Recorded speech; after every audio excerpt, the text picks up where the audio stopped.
Hello everyone, कैसे हो आप सभी। पापा जी विहान को नीचे घुमाने के लिए लेकर गए थे और आते हुए ये सैंडविच उठा लाए। बोलते विहान को खिला दे और विहान को वो अमूल वाली जो दूध की बोतल होती है ना वो पिला लाए थे। तो बच्चा है उसका एक होता नहीं है कि नहीं भूख लग रही थी बाबू को। फिर बोलते कि ये सैंडविच अगर विहान नहीं खा रहा तो तू खा ले। तो पहले तो मेरी कोशिश यही थी कि बाबू थोड़ा बहुत ये सैंडविच खा ले। और ये सैंडविच आई थिंक 35 रुपये का था, यहाँ मिलता है। यहाँ की हॉस्पिटल की ही कैंटीन है। बाकी ठीक है, खाने में मुझे ठीक लग रहा था। तो बाबू ने नहीं खाया, एक दो पीस खा के छोड़ दिया, बोलता नहीं खाना है। ये देखो मैं सॉस भी खोलने लग रही थी। और इस वीडियो के साथ आप लोग बने रहिएगा। मैं इसमें अब मम्मी की रिपोर्ट्स भी आपके साथ शेयर कर दूंगी कि मम्मी को एक्चुअल में क्या दिक्कत है। उनका जो अल्ट्रासाउंड हुआ है उसकी रिपोर्ट भी शेयर कर दूंगी। KFT की भी दिखाऊंगी कि किडनी फंक्शन कितनी किडनी काम कर रही है। कि KFT LFT में भी दिखा दूंगी कि लीवर फंक्शन कितना है। और इसके अलावा थायराइड का भी टेस्ट हुआ था मम्मा का। और शुगर की रिपोर्ट मेरे को नहीं मिली, शायद इनमें मिली नहीं, क्या हुआ पता नहीं, वरना मैं आपको दिखा देती कि शुगर भी कितनी है मम्मी के इस टाइम। एक्चुअली हुआ क्या था कि मैंने पहले तो ये सैंडविच खाया। तो सैंडविच खाने के बाद ना, जैसे मैं बैठी थी मम्मी से, मैं मम्मी के पास ज़्यादा बात तो मम्मी कर भी नहीं पा रहे हैं, तो बस बैठी ही थी। तो उसके बाद मैं साइड में रखी हुई थी मम्मा की रिपोर्ट, तो वो खोल के मैं काफ़ी देर से पढ़ रही थी। तो मुझे लगा चलो मैं आप सबके साथ भी शेयर कर दूं, क्योंकि आप में से कुछ जानते हैं थोड़ा सा। मुझे ना कई बार क्या होता है ना, मैं यहाँ पे इंटरनेट पे आप सबके साथ कुछ शेयर कर देती हूँ रिपोर्ट, तो आप मुझे ना कमेंट्स में बता देते हो एक्चुअल में कि कितनी दिक्कत है, क्या दिक्कत है। आप लोग काफ़ी ज़्यादा ना, जैसे आप में से भी कई लोग हैं जो मेडिकल स्ट्रीम से हैं, तो वो मुझे समझा देते हैं। तो ये देखो इसमें ये था CT स्कैन की रिपोर्ट। तो इसमें रिपोर्ट में देख लो, इसमें लिख रखा है कि जो किडनी है उसमें हाइपोइकोइक, क्या बोलते हैं, मेरे को तो ये सब वर्ड्स पढ़ने भी नहीं आ रहे हैं क्योंकि ये मेडिकल टर्म्स हैं। तो पेल्विकल फुलनेस ये सब है, देखिए आपके सामने है। तो ये वाली जो है इसमें भी आप देख लीजिए, अगर आपको कुछ समझ आता है तो आप बता दीजिएगा कि इसमें क्या है। हाँ, कुछ कुछ जो रिपोर्ट मुझे समझ में आई वो मैं आपको बता दूंगी कि जो मुझे समझ में आया है। तो मुझे एक तो ये समझ में आया है कि देखो इसमें जो डार्क डार्क हो रखा है ना, कि ये सब वैल्यू जैसे कोई कम है कुछ ज़्यादा है ना बॉडी में। तो यहाँ वाला ये था किडनी फंक्शन टेस्ट, है ना। इसमें भी ये देखो इस तरीके से वैल्यू हैं। आप थोड़ा पॉज करके वीडियो को तो देख लीजिएगा थोड़ा ध्यान से और समझ लीजिएगा। हाँ, यहाँ मुझे समझ आया था जो प्रोटीन 2+ लिखा है इसका मतलब क्या है, क्योंकि मेरे हस्बैंड को भी यही दिक्कत थी। मेरे हस्बैंड को ना मेरे यूरिन में झाग बनते थे, और यूरिन में झाग का मतलब होता है कि यूरिन में ना प्रोटीन की लीकेज होती है। तो मेरी हस्बैंड के तो ज़्यादा बनती थी, 3+ बनती थी, और मम्मी के 2+ बन रही है, कम बनती है।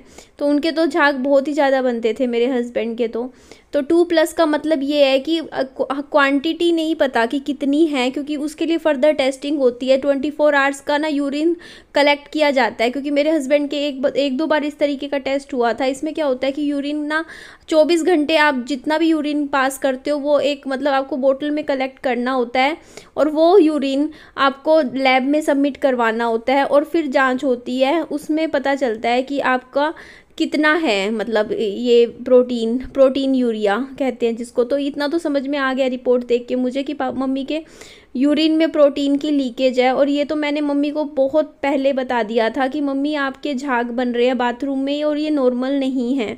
और इवन अभी ये टेस्ट रिपोर्ट आने से पहले भी मैंने एक वीडियो बनाया था, महीने पहले ही आपके सामने है। उससे पहले अभी भी बनाया था एक, जिसमें मैंने मम्मी के जब टेस्ट होने थे उससे पहले ही बता दिया था कि मम्मी के प्रोटीन का, शुगर की, मैंने यही 2 बातें बताई थी। आप खुद देख लीजिएगा मेरी वीडियो उठा के, जब मम्मी के टेस्ट हुए भी नहीं थे मैंने मम्मी को यही बताया था कि या तो मम्मी को शुगर मिलेगी या किडनी की दिक्कत मिलेगी, क्योंकि प्रोटीन में बाथरूम में झाग इन 2 बीमारी के अलावा तीसरी किसी बीमारी में नहीं बनते। ये मुझे अपने एक्सपीरियंस से पता चला है, मेरे हस्बैंड को देखा था मैंने। तो मम्मी के तो दोनों की ही दिक्कत मिली, शुगर की भी दिक्कत मिली और किडनी की भी। तो जो इसमें मेन तो ज़्यादा किडनी का ही होता है, क्योंकि जो शुगर है वो भी किडनी पे असर करती है, आपको पता ही होगा। तो यहाँ पे हम वापस जाने लग रहे थे, तो पापा जी बोलते अब थक गई है, इतनी देर से हॉस्पिटल में बैठी है, क्या खाना बनाएगी, यहीं से ले जा, यहाँ सस्ता मिलता है, क्योंकि हॉस्पिटल के पास की कैंटीन है और यहाँ पे खाना ना थोड़ा सस्ता मिलता है। तो वैसे डाइट 60 रुपये की मिलती है, जिसमें 6 रोटी मिलती है, सब्जी मिलती है, और अगर आप पराठा लेते हो तो आपको 80 रुपये की डाइट मिलती है। तो मुझे पता नहीं था, मैंने रोटी की जगह पराठा कह दिया था कि पराठा ले लेते हैं। तो मैं 2 पराठे ले लिए थे आलू के। और यहाँ सेब का एक दुकान थी, सिर्फ सेब ही सेब थे। यहाँ से मैंने 2 किलो सेब लिए हैं, क्योंकि विहान को मैं सेब खिला रही हूँ इस टाइम।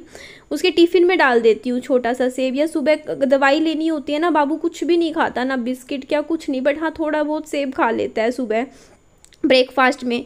तो विहान को जैसे मैं सेब खिला के फिर दवाई दे देती हूँ सुबह, और फिर दवाई दे के स्कूल भेजती हूँ। इसीलिए सेब तो मेरे को चाहिए ही चाहिए होता है खाने में। मतलब मैं फ्रूट्स, बस ये सोचती हूँ घर में फ्रूट्स की कमी ना हो, फ्रूट मैं लाऊं। तो मैंने यहाँ से 2 किलो सेब खरीद लिया था, 240 रुपये का ख़रीदा था, पैसे दे दिए थे। उसके बाद घर आई तो ये देखो मैंने सब्जियाँ परोस दी थी। ज़्यादा नहीं खाऊंगी, थोड़ा वजन कम करने के लिए अब थोड़ा डाइटिंग कर रही हूँ इस टाइम में।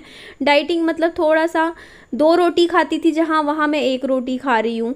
जहाँ 1 रोटी खानी है वहाँ आधी रोटी खा रही हूँ। बस सब्जी की क्वांटिटी भी मैंने कम कर दी है। देखो कटोरी में जो निकाल रखी है ये मैं फ्रिज में रखूँगी, रात को देखूँगी। और ये जो पराठे थे आलू के, ये मैंने पहले आधा, पता है मैंने क्या किया आज, आधा पराठा आलू का खा लिया थोड़ी सी कड़ी के साथ। उसके 1 घंटे बाद फिर मुझे भूख लग गई, तो मैंने इसमें से जो आधा पराठा बचाया था वो पराठा मैंने फिर कड़ी के साथ खा लिया।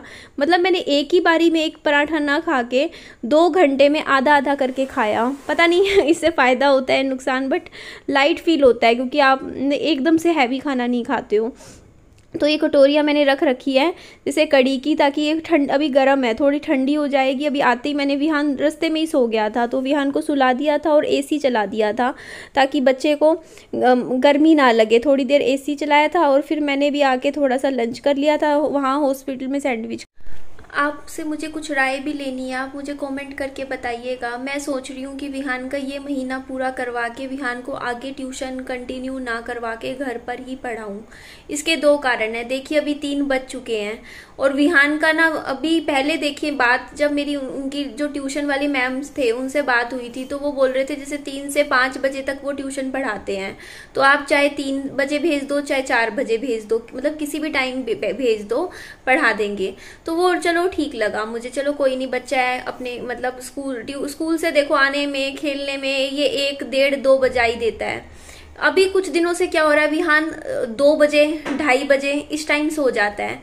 अब एक दिन क्या हुआ कि विहान 2:30 बजे सोया, मैंने 4:20 पे ऐसे इसको ना सोते हुए उठा दिया, उठा के ट्यूशन छोड़ आई। बाद में मुझे फील हुआ, मैंने कहा 3 साल के बच्चे के साथ मुझे लग रहा है कि मैं कुछ ज्यादा ही बर्डन दे रही हूँ बच्चे पे।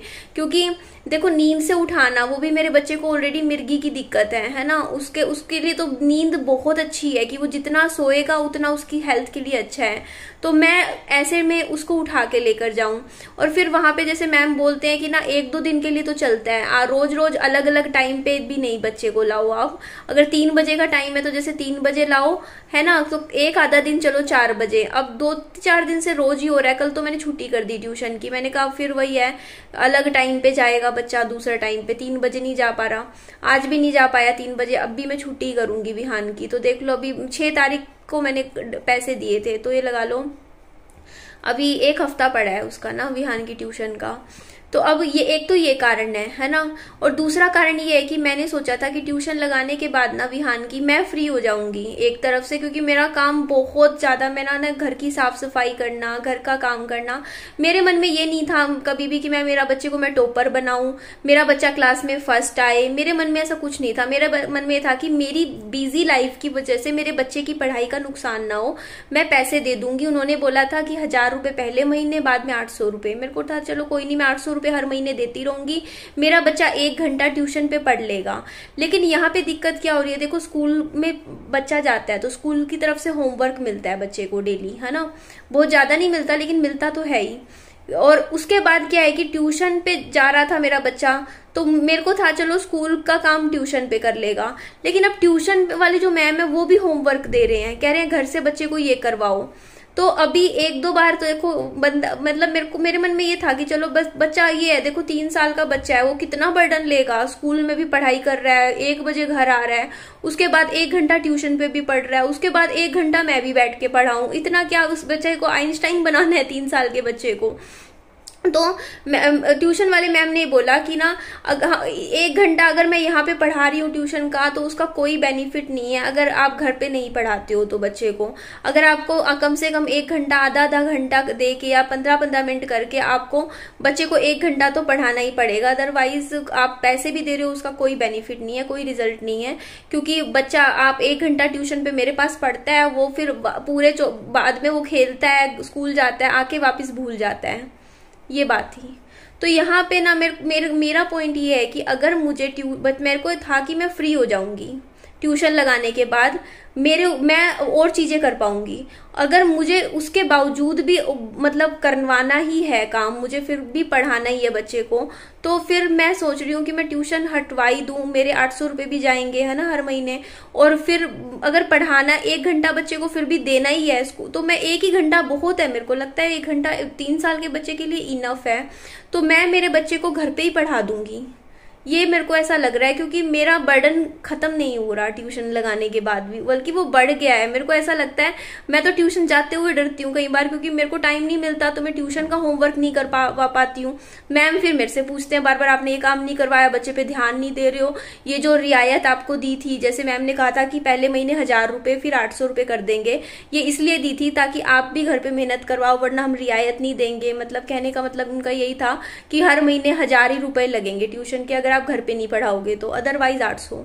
तो मुझे ऐसा लग रहा है कि ना मेरा जो बर्डन था ना, मैं चाहती थी मैं चैन की सांस लूं थोड़ा सा और बाकी चीजों पे ध्यान दूं, लेकिन ऐसा हो नहीं पा रहा। तो मुझे अपने इस एक्सपीरियंस से ना, बच्चे की ट्यूशन लगा के, मैंने कभी ट्यूशन मैंने कभी सोचा नहीं था। मैंने पहली बार ट्यूशन लगाया था बच्चे को, 3 ही साल का है, 3 साल 2 महीने लगा लो, 2-3 महीने का है। तो मेरे को ये एक्सपीरियंस मेरा रहा कि आप कहीं भी ट्यूशन लगा लो, कहीं भी पढ़ा लो, लेकिन जब तक आप घर पे नहीं पढ़ाओगे बच्चे को और घर पे मेहनत नहीं करवाओगे, ट्यूशन वाले कोई घोल के नहीं पढ़ाते हैं। जो मेहनत एक माँ बाप खुद के अपने बच्चे पे कर देंगे ना, वो ट्यूशन वाली मैम नहीं करवा पाएंगी जितना मैं करवा पा सकती हूँ अपने बच्चे को। क्योंकि मेरा होता नहीं है कि मेरी जान है विहान, तो अगर मैं लगूंगी ना विहान के साथ, मेहनत करवाऊंगी, तभी बच्चे का रिजल्ट मिलेगा। और आप चाहे कहीं ट्यूशन पे लगा दो, आप नहीं फ्री हो सकते। क्योंकि मैंने देख लिया ट्यूशन पे भी यही डिमांड रहती है कि आप घर पे भी पढ़ाओ, है ना, हम भी देंगे। मतलब ट्यूशन वाले ना पूरा 100% जिम्मा अपने ऊपर कोई भी नहीं लेता। ट्यूशन वाले भी ये क्या सोचते हैं, 50% अगर हम करवाएंगे तो 50% पेरेंट्स भी करवाएं। तो मेरे को ऐसा लगता है कि ना बच्चे का, मेरे को नहीं लगता कि इस टाइम इतना मैं इस पे बर्डन डालूं कि ट्यूशन का भी काम 1 घंटा मैं बाद में भी दूं, 1 घंटा ट्यूशन पे भी पढ़ाऊं, स्कूल में भी 1 बजे तक रहता है। तो मुझे ऐसा लग रहा है कि मैं ट्यूशन अब कंटिन्यू नहीं करवाऊंगी विहान की, और मैं खुद पढ़ाऊंगी बच्चे को। क्योंकि अगर मुझे पढ़ाना ही है उसके बावजूद भी, तो मैं पढ़ाई लूंगी, है ना। तो मेरा बताइएगा कमेंट करके मेरी सोच कहाँ है, क्योंकि मुझे अगर टाइम फिर भी निकालना ही है, 1 घंटा तो बहुत होता है। अगर मैम ट्यूशन वाले मैम मुझसे एक्सपेक्ट कर रहे हैं कि मैं फिर भी 1 घंटा विहान को रोज पढ़ाऊंगी, वो बोलते हैं बच्चे को पेन पकड़ना दबाव से सिखाओ, तो अगर मेरे को था कि वो सब चीजें वो ट्यूशन पे करेगा, है ना, वो बोलते हैं मैम भूल जाता है। तो मेरे को यही लग रहा है कि अब मैं खुद ही इसकी जिम्मेदारी खुद ही लूंगी विहान की पढ़ाई की, एजुकेशन की, और मैं ही पढ़ाऊंगी बच्चे को। क्योंकि मेरा टाइम तो जाना ही है वैसे भी, है ना। मैं फ्री तो नहीं हो पा रही हूँ ट्यूशन लगाने के बाद भी कि मैं पूरी तरीके से फ्री हो जाऊं। मेरे को ये था, मेरे को चिंता ना करनी पड़े बच्चे की एजुकेशन की, वहां पूरा हो जाए, लेकिन वो नहीं हो पा रहा है। मतलब तो मुझे खुद पे लेना है, तो मैं अब बच्चे का मैं आगे खुद ही पढ़ाऊंगी। बस ये 1 हफ्ता फीस दे रखी है, तो इसका पूरा करवा देती हूँ बच्चे का, 5-6 दिन जितने भी हैं भेज दूंगी, फिर अपना खुद ही देखूंगी। और मम्मी की रिपोर्ट्स की बात है, वो मैंने आप सबके साथ शेयर करी है। अभी मेरे को देखो, जितना मेरे को टेक्निकली टर्म्स पता चली, है ना, देखी मैंने, तो वो मैंने आपके साथ शेयर कर दी। तो मुझे इतना पता है कि यूटीआई इन्फेक्शन जो होता है यूरिन में, उसका इलाज होता है। और यूटीआई जैसे जैसे इन्फेक्शन मम्मी के शरीर से कम होगा और जो डैमेज है वो भी कम हो जाएगा, शुगर की दवाइयां चलेंगी तो शुगर भी कंट्रोल में आ जाएगी, तो मेरी मम्मी रिकवर करेंगी तब, है ना। तो मैं मेरी मम्मी के लिए अच्छा ही सोचूंगी, पॉजिटिव ही सोच रही हूँ, भगवान जी से यही प्रार्थना की है कि मेरी मम्मी जल्दी से जल्दी ठीक हो जाए। और मुझे डॉक्टरों पे पूरा भरोसा है कि मेरी मम्मी को बिल्कुल ठीक करके घर भेजेंगे, है ना, अच्छे से अच्छा बढ़िया इलाज करवाएंगे। तो पापा जी ने आज भी 15,000 रुपये ATM से निकलवा के दिए। वहाँ पे हॉस्पिटल में तो देने पड़ते हैं, एडवांस में ज़्यादा भी देने पड़ते हैं, है ना। तो बस मम्मी की, हाँ एक बात और मैं मम्मी को बोल रही थी कि मम्मी आप, मम्मी ने खुद से ही बोली मुझे ये बात। मम्मी बोलती कि ना अब मैं तेरे साथ रहना, मतलब ये नहीं कहा तेरे साथ रहना चाहती हूँ, मम्मी ने ऐसे बोला कि ना, मैंने कहा कि ना ये बात चल रही थी कि मम्मी आप अब जैसे ट्रीटमेंट होने के बाद एक बार जैसे गुड़गांव में जो डॉक्टर है उनको दिखाने फिर से जाना तो पड़ेगा, मैंने इतना बोला था। तो मम्मी बोलती नहीं अब नहीं जाऊंगी मैं यहीं रहूंगी। मम्मी की वर्डिंग बता रही हूँ मैं। मम्मी ने बोला मैं तो यहीं रहूंगी, अब मैं यहीं पर ही इलाज शुरू करवा लूंगी अपना। यहाँ ये जो हॉस्पिटल में मेरे को एडमिट करवाया है ये हॉस्पिटल बहुत अच्छा है। मम्मी की बात है, मम्मी ने बोला मैं यही से ही करवा लूंगी अपना इलाज। मैं बस इतना ही कह रहे थे, बोलते मैं विहान के साथ रहूंगी। मैंने कहा अच्छा मम्मी चलो ठीक है, जैसा आपको अच्छा लगे। ये बात हुई थी मेरी। तो बस उसके बाद फिर हम आ गए थे, अभी खाना पीना हुआ, विहान सोने लग रहा है। और बताइएगा ज़रूर क्या मुझे मेरा डिसीज़न मतलब जो है आपके साथ में शेयर कर दिया, है ना, कि मुझे जो ठीक लग रहा है एज अ पेरेंट अपने बच्चे के लिए। तो ठीक है जी, चलिए इस वीडियो को मैं ही एंड कर देती हूँ। मेरी वीडियो अच्छी लगे लाइक कीजिएगा, चैनल को सब्सक्राइब भी कर दीजिएगा। Bye bye, take care, loads of love.